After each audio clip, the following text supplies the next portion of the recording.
Hello, my name is Dennis, and a friend of mine, Anne, says she has a really good friend of hers, a dear friend of hers that she's known since she was 10 years old. And I heard that this friend of hers is a big fan of Harper Lee's To Kill a Mockingbird. So I found some favorite passages from that great book, and I'm going to read some of those passages, and I hope you like them.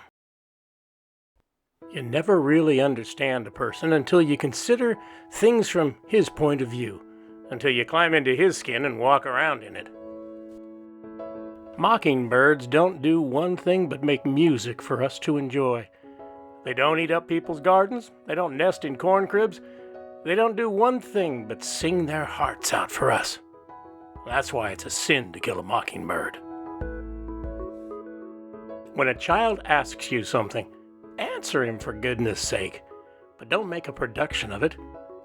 Children are children, but they can spot an evasion quicker than adults. And evasion simply muddles them. Atticus says you can choose your friends, but you sure can't choose your family. And they still kin to you no matter whether you acknowledge them or not. And it makes you look right silly when you don't.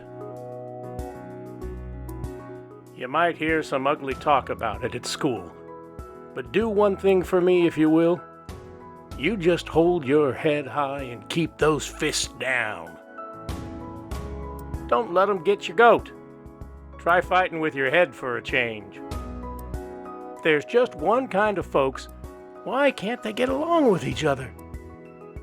If they're all alike, why do they go out of their way to despise each other?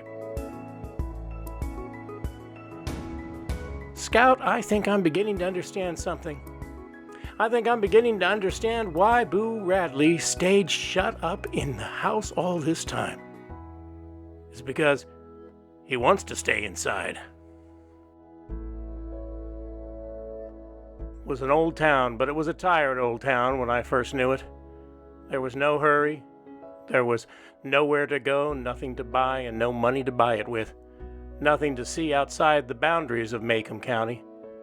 But it was a time of vague optimism for some of the people. Macomb County had recently been told it had nothing to fear but fear itself.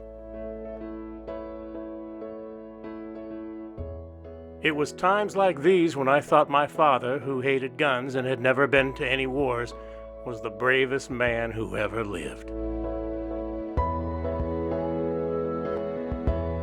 Atticus told me to delete the adjectives and I'd have the facts. There's a lot of ugly things in this world, son. I wish I could keep them all away from you. That's never possible. I wanted you to see what real courage is instead of getting the idea that courage is a man with a gun in his hand. It's when you know you're licked before you begin, but you begin anyway, and you see it through no matter what. You rarely win, but sometimes you do. I hope best friend of Anne has received some kind of solace or a smile from hearing some of these passages from a favorite book of mine too, Harper Lee's To Kill a Mockingbird. Love for you, love for Anne, and sending audio hugs. Bye-bye.